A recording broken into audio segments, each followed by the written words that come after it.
The Lord, जय मसीह की।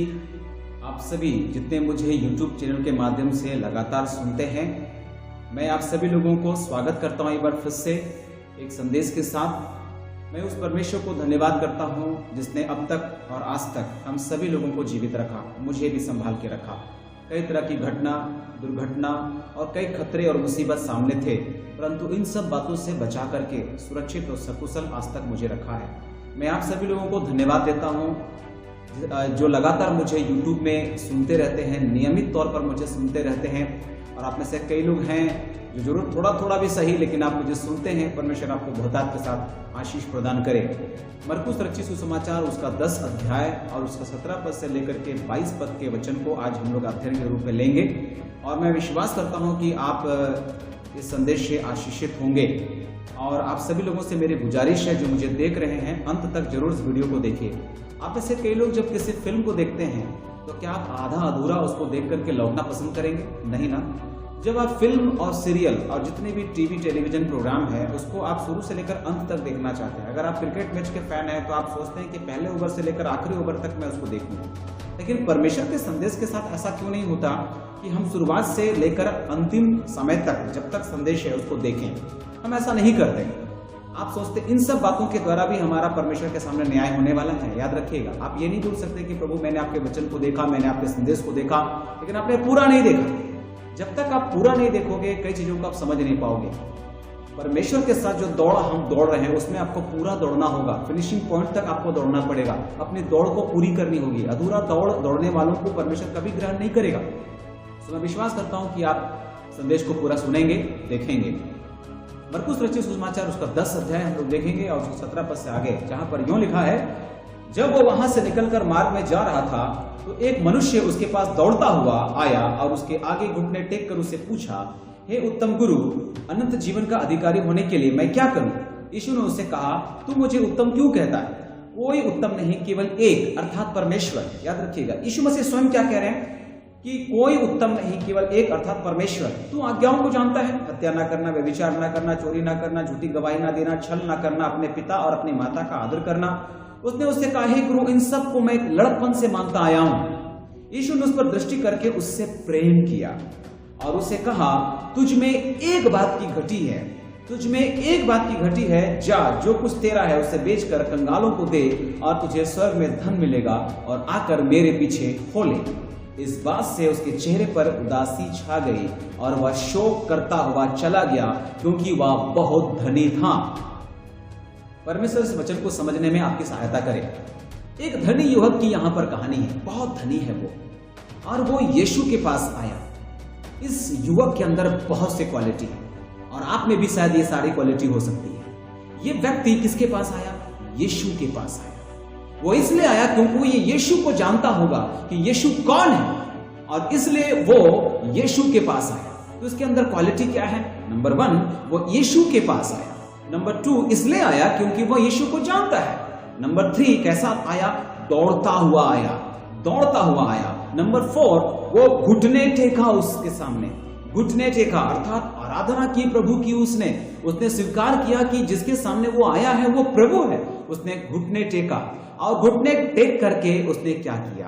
प्रार्थना की, प्रार्थना की, है ना। ये उसकी खूबी है। 5वीं खूबी क्या है कि वो अपनी समस्या को प्रार्थना के द्वारा यीशु को बता रहा है। वो प्रार्थना कर रहा है, अपनी समस्या बता रहा है। 6वीं बात, उसकी खूबियों को हमने यहां पर देखा कि वो लड़कपन से 10 आज्ञा को मानता आया है, यानी उसको वचन पता है। और 7वीं बात, वो यीशु को उत्तम गुरु मानता है। उत्तम गुरु, वो यीशु से कह रहा है, हे उत्तम गुरु, ऐसा करके। तो इतनी सारी क्वालिटी के साथ ये जवान यीशु के पास आया है अनंत जीवन का वारिस होने के लिए। परंतु आप क्या देखते हैं कि इस व्यक्ति को एक काम कहा गया, एक काम कहा गया और उसमें यह बात कही गई कि जो कुछ तेरा है बेच करके कंगालों को दे दे और उसके बाद स्वर्ग में तुझको धन मिलेगा और आकर मेरे पीछे हो ले। क्या हुआ? क्या इस जवान ने यीशु की बात मान ली? क्या इस जवान ने त्याग और बलिदान की सेवा को कबूल किया? क्या ये जवान सचमुच यीशु के प्रति समर्पित है? क्या ये जवान सचमुच यीशु की इच्छा और आज्ञा को पूरा किया? नहीं। बाइबल बताती है कि इस बात से उसके चेहरे पर उदासी छा गई। यीशु ने जैसा ही कहा कि तुमको उसको छोड़कर मेरे पीछे हो लेना है, उसके चेहरे पर उदासी आ गई। वो राजाओं के राजा के सामने खड़ा है, वो उससे प्रार्थना कर रहा है, वो उसके पास दौड़ता हुआ आया, वो उससे उसके सामने अपनी समस्याओं को बता रहा है। वो यीशु को जानता है कि वो उत्तम गुरु है, वो लड़कपन से 10 आज्ञा को भी जानता है। ये सारी बातें होने के बावजूद यीशु मसीह ने उनसे एक बात कही थी, तुझ में एक बात की घटी है, तुझ में एक बात की घटी है। हाँ मेरे प्रियो, आप में से कई लोग शायद यीशु को जानते हैं कि वो प्रभु है, वो उत्तम गुरु है, वो उद्धार करता है। आप उसके सामने आते हैं, आप उसके सामने घुटने टेकते हैं, आप उसके सामने प्रार्थना करते हैं, आप उसकी आराधना करते हैं, आप वचन को जानते हैं और आप उसके स्वामित्व को कबूल कर रहे हैं। परंतु जब यीशु कुछ आपसे कह रहे हैं तो आप उसको मानने के लिए तैयार नहीं, आपके चेहरे पर उदासी छा जाती है। क्या आप अनंत जीवन के वारिस हो सकते हैं? क्या सचमुच आप अनंत जीवन की वारिस हो सकते हैं? आज इस जवान ने यीशु के सामने अपने सवाल को रखा है, परंतु यीशु उसको एक काम सौंप रहा है तो उस काम को पूरा करने के लिए तैयार नहीं है। तो उसके सवाल का जवाब उसको मिल जाएगा? आप में से कई लोग परमेश्वर से सवाल पूछते हैं, परंतु उन सवाल का जवाब तब तक नहीं मिलेगा जब तक आप यीशु की उन आज्ञाओं को जो आपसे वाचा कर रहे हैं कि आप पूरा करें, आप ना पूरा करें तो आपके सवाल का जवाब कभी नहीं मिलेगा। और आप लाख प्रार्थना करें, लाख सर पिट लें, लाख आप कुछ भी उपाय कर लें, अगर आप प्रभु की आज्ञा को सुनने के बाद खुश नहीं है, आपके चेहरे पर उदासी है और उस आज्ञा को पूरा करने के लिए आप तैयार नहीं है, तो आपको कभी भी अपने जीवन के सवाल का जवाब, जो प्रश्न आपके सामने में है, उसका जवाब कभी नहीं मिलेगा, उसका आंसर कभी नहीं मिलने वाला। ये जवान यीशु के पास आया है, जरूर आया है, खूबियों के साथ आया है, वो यीशु को जानता है, वो यीशु के पास आया है, वो आराधना कर रहा है, सब कुछ अच्छा है, वो लड़कपन से आज्ञाओं को मानता आया है, परंतु उसमें एक कमी थी। यीशु मसीह इस बात को जान गए और उसने इस सवाल को किया। क्या यीशु मसीह सचमुच आपको गरीब देखना चाहता है? क्या वो चाहता है कि आप सारे धन को, संपत्ति को कंगालों को दे दें? क्या उसकी इच्छा यही है कि आप गरीब रहें, फटिहाल रहें? नहीं मेरे प्रियो, परंतु यीशु ने एक आज्ञा के द्वारा उसको परखा। यीशु ने एक आज्ञा के द्वारा उसको परखा और उसके चेहरे पर उदासी आ गई, उसके चेहरे पर उदासी छा गई। मेरे प्रियो, आप भी कई बार परखे जाते हैं और इस परख में कई बार हम निकम्मे निकलते हैं, कई बार हम वहां पर फेलियर हो जाते हैं, कई बार हम असफल हो जाते हैं। मेरे प्रियो, इस जवान में एक बात की घटी थी और वह है धन के प्रति लालच। और इस लालच के कारण वो यीशु की आज्ञा नहीं मान पाया।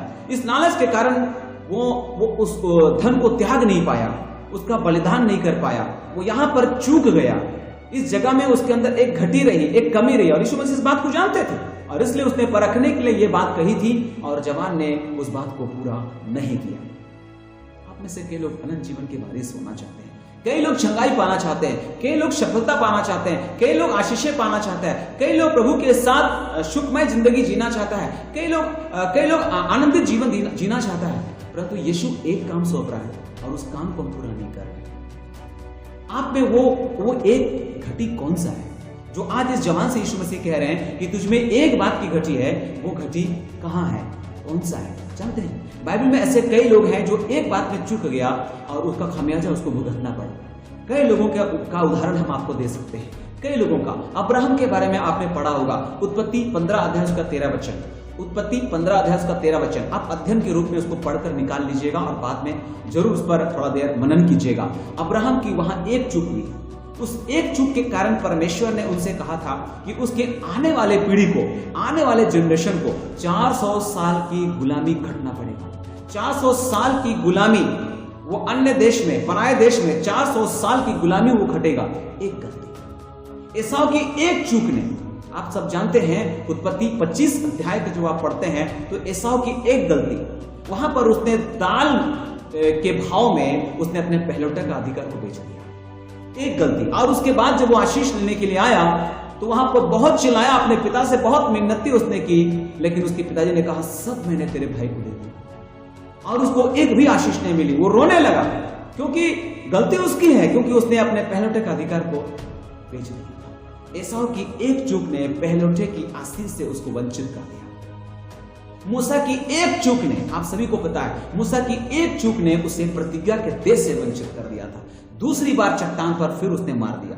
उसको बात करने के लिए बोला गया था, लेकिन वो आवेश में आकर, गुस्से में आकर, हड़बड़ी में आकर, इतना नम्र व्यक्ति, पृथ्वी का सबसे नम्र व्यक्ति परमेश्वर ने कहा था मूसा है, उसके समान पूरे दुनिया में कोई नम्र नहीं है। लेकिन एक पल ऐसा आया जब वो गुस्से से भर गया, आवेश में आ गया, और परमेश्वर ने चट्टान से दूसरी बार बात करने के लिए बोला था, उसने दूसरी बार भी चट्टान को मार दिया।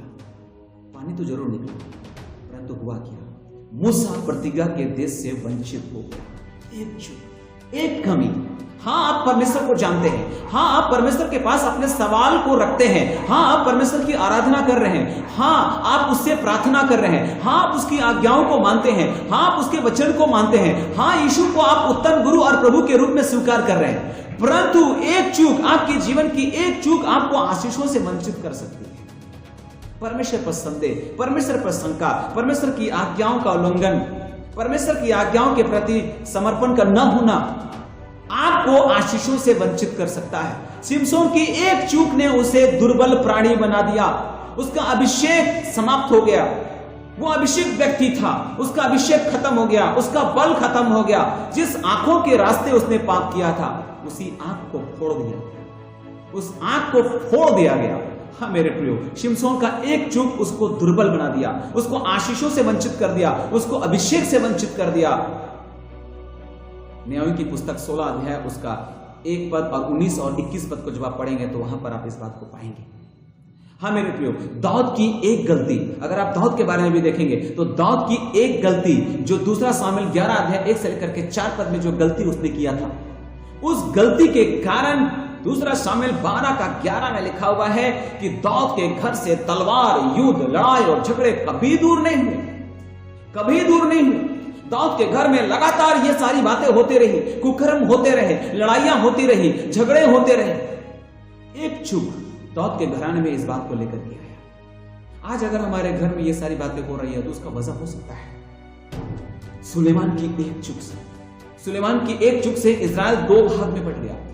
सुलेमान की एक चूक, इतना बुद्धिमान राजा जिसने परमेश्वर के सामने सारी चीजें ना मांगकर बुद्धि मांगी, और उसकी बुद्धि, उसकी शोभा, उसके राज्य की शोभा और वैभव देखते बनती थी, लेकिन एक चूक ने उसके राज्य को 2 भाग में बांट दिया। हिजकिय्याह राजा जो पूरे दुनिया में एक तरह का सिरमौर था, पूरे दुनिया पर उसका प्रभाव था। आप हिजकिय्याह राजा के बारे में भी आप जानते होंगे, वो भी एक प्रभावशाली राजा था। हिजकिय्याह राजा भी प्रभावशाली राजा था, लेकिन एक चूक ने उसको परमेश्वर का क्रोध का भागी बना दिया। एक चूक। दूसरा इतिहास 32 अध्याय उसका 25 से लेकर के 26 तक आप वहां पर पाओगे कि कैसे वो राजा जो इतना उन्नत था, जितने और राजा हुए उनसे कहीं ये राजा जो है सुलेमान के बाद हम कहेंगे तो हिजकिय्याह राजा का स्थान आता है, परंतु परमेश्वर का क्रोध का वो शिकार हुआ। एक चूक आपकी जिंदगी में भी एक कमी आपको आशीषों से वंचित कर सकता है, अनंत जीवन से वंचित कर सकता है, आपको चंगाई से वंचित कर सकता है, आपके सवाल का जवाब मिलने से आपको वंचित कर सकता है, आपको कई अधिकार से वंचित कर सकता है, स्वर्गीय कनान से वंचित कर सकता है, स्वर्ग से वंचित कर सकता है। एक चूक आपकी जिंदगी का। मेरे प्रियो, ये धनी युवक यीशु के पास बहुत आशा के साथ आया।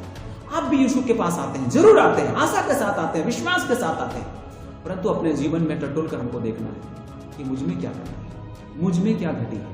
अपने आप को देखिए, दूसरों को देखना छोड़ दीजिए। आज हम में से हर एक लोग दूसरे को केवल देख रहे हैं और खुद को हम नहीं देख रहे कि मुझ में भी कमी है। हम केवल दूसरों की कमियों को ढूंढ रहे हैं, परंतु अपने आप, अपने अंदर भी एक कमी है और उस कमी को हम नहीं देख रहे। मैं यहां अपने संदेश को विराम दे रहा हूं, लेकिन मैं आपसे कहना चाहता हूं कि आप अपने जीवन में उस कमी को, जो यीशु मसीह ने जवान से कहा था, तुझ में एक बात की कमी है, तुझ में एक बात की घटी है, ध्यान करें। प्रभु से पूछिए कि प्रभु मुझ में वो कौन सी कमी है जो मुझे अनंत जीवन से वंचित कर सकता है, आशीषों से वंचित कर सकता है, अधिकार से वंचित कर सकता है, शांति से वंचित कर सकता है, स्वर्ग से वंचित कर सकता है। कौन सी वो घटी है, मुझे बताइए। परमेश्वर आप लोगों को बहुतायत के साथ आशीष प्रदान करे। प्रभु ने चाहा तो दोबारा यूट्यूब चैनल के माध्यम से आपसे हमारी मुलाकात होगी। आप लगातार मुझे देखते हैं, बहुत धन्यवाद। आगे भी आपका सहयोग और आपका प्यार हमें चाहिए। तब तक के लिए, जब तक कि हम फिर दोबारा नहीं मिलते, मुझे आज्ञा दीजिए। जय मसीह की, प्रेज़ द लॉर्ड।